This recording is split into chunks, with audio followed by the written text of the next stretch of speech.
अभी नंबर पे फोकस ना करके स्टार्टिंग के 2, 4, 5, 10 टेस्ट में, 8, 10 टेस्ट में नंबर पे फोकस ना करके आप इस बात पे फोकस करिए, आप इस बात पे फोकस करिए कि आपका जो वीक पॉइंट था, आपने जो रिवीजन किया था, आपने जो कंसेप्चुअली चीज़ों को समझा था, फिर आपने प्रैक्टिस कहाँ नहीं करी थी जिससे 2 नंबर, 10 नंबर, 4 नंबर, 20 नंबर जो भी एक्स्ट्रा आप और ला सकते थे उसके बारे में सोचिए। आपके नंबर अगर 580 आ रहे हैं तो आप सोचिए कि 610 कैसे लाया जा सकता था। उस पेपर को एनालिसिस करिए और बार बार उस नंबर पे फोकस ना करके आप अपने इंप्रूवमेंट पर ध्यान दीजिए। मेरी बात समझिए। अगर अभी से पैनिक हो जाएंगे, अभी से घबराएंगे तो चीज़ें ठीक नहीं होंगी। और दूसरी बात, ऐसा नहीं है कि अगर आपके 610 आ रहे तो सीधा आप 690 के बारे में सोचें, नहीं। अगर आपके 520 आ रहे तो आप 620 के बारे में सोचें, नहीं। आपके नंबर जितने भी आ रहे हैं उसमें 30 नंबर और आ सकते थे क्या, इसके बारे में सोचिए। जितने भी, अगर आपके नंबर x मार्क्स आ रहे हैं, कितने आ रहे हैं, x मार्क्स आ रहे हैं, क्या +30 मार्क्स और आ सकते थे? अगर वो आ सकते थे तो कैसे आ सकते थे, कहां पे गलती हुई जिससे वो आ सकते थे, किस चीज में प्रॉब्लम हुआ? पेपर अटेम्प्टिंग स्ट्रेटजी में प्रॉब्लम हुआ, पेपर में ज्यादा टाइम लग गया, सिली मिस्टेक में प्रॉब्लम हुआ, सिलेबस में कोई क्वेश्चंस आपने रिवीजन ढंग से नहीं किया था, या क्या दिक्कत है? ये एक बार एनालिसिस करिए, ठीक है भाई, ये एक बार एनालिसिस करिए। Non uniform circular motion not in syllabus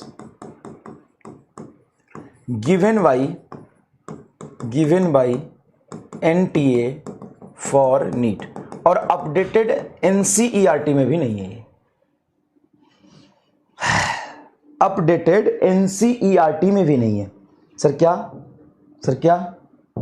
non uniform circular motion not in a syllabus given by NTA for NEET, और NCERT में भी नहीं। लेकिन कुछ भरोसा नहीं है NTA का, और पता नहीं वो क्या करे, कैसे करे।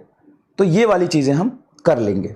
नॉन यूनिफॉर्म सर्कुलर मोशन भी हम पढ़ेंगे, दोनों पढ़ेंगे, बेसिक कंसेप्ट का फील लेंगे। लेकिन हाँ, ये बहुत इंपॉर्टेंट है कि आप ये समझिए नीट 2025 का पेपर लेके, कि वो पेपर जब पूछा था तो वो मुश्किल, 1-2 सवाल को छोड़ दिया जाए तो किस हिसाब से पेपर मुश्किल बनाने की कोशिश किया था।